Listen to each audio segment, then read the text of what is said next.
Ich sitze. Darf ich das? Natürlich, ich bin auch nicht mehr der Jüngste. 25 Jahre mache ich das jetzt mit dem Vater, der hier in Köln am Ring. Und wo sitze ich? Genau, am Ring. Direkt am Pegel. Da, wo das Wasser gemessen wird, wie hoch es ist. Vor allem bei Hochwasser. Hier auf der Mürche, wo dann die IG Altstadt so Wänge abgestellt hat. Installationen, damit das Hochwasser nicht über 11 Meter über die Mauer geht. Vis-à-vis vom Söckchen, da, wo das Wasser so hoch stand, da konntest du an der Deck das Wasser sehen. Das war ganz schlimm. Mittlerweile ist es ein bisschen geschützter. Aber wenn Hochwasser ist das nicht schön hier. Wirklich nicht. Aber was passt jetzt für ein Liedchen hin? Ja, habe ich uns geschrieben. Irgendeiner findet schön. Dummerens, wa?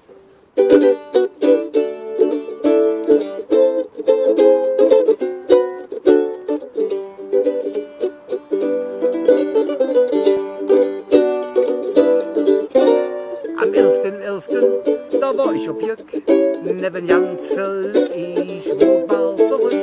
Da fingen sie auch noch das Singen an, doch außer Lalala in jedem Refrain kommt in der Strophe noch ein Lala dazu. Als Inhalt die Hände nom Himmel zum Po, dann noch ein Lalala im Lalala-Teil als großes Finale.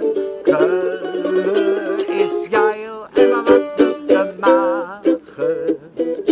Ich will doch nicht einfach nicht grün, man kann drüber lachen, doch irgendeiner findet schön. Damit jeder seht, mir lädt wieder ne Hit, sing ich noch schnell oh oh oh schalala mit.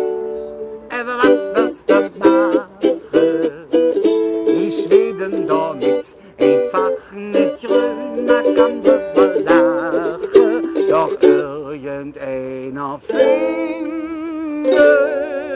schön.